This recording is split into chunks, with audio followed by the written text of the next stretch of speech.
See, I told you I'd fix it. No reason to cry. Seriously, do not cry. Because today we're talking about Doctor Who and the Grief Collector. You see, once there was a couple named Melina and Varen, and they were in love and it was beautiful and they decided to get married, which is something I strongly recommend. I've done it, I think. Maybe not yet. But the day before the wedding, a man shows up at Melina's door and offers her money. A lot of it, which is good because between you and us, she was really broke. And in exchange for money, what does the man want? Her tears from her wedding day, which Melina agrees to because she won't be crying any tears on that day, at least not sad ones. They sign away the agreement, and on her wedding day, Varen, her husband-to-be, doesn't show up. And just as they agreed upon, the man comes, collects Melina's tears, and then off he goes. Salty.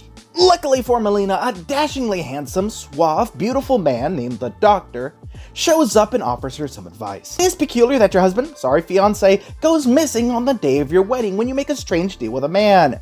Coincidence? I think not. So Melina goes digging for evidence, and what does she find?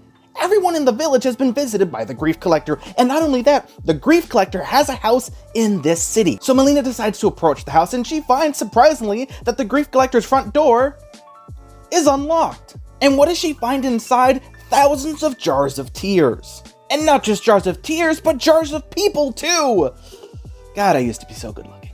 And in her anger, Melina screams, breaking all the jars. Everyone escapes except for the Grief Collector who, in a bit of irony, is left with nothing but his own grief. And that is the story of the Grief Collector. Have a wibbly wobbly timey-wimey day, everyone.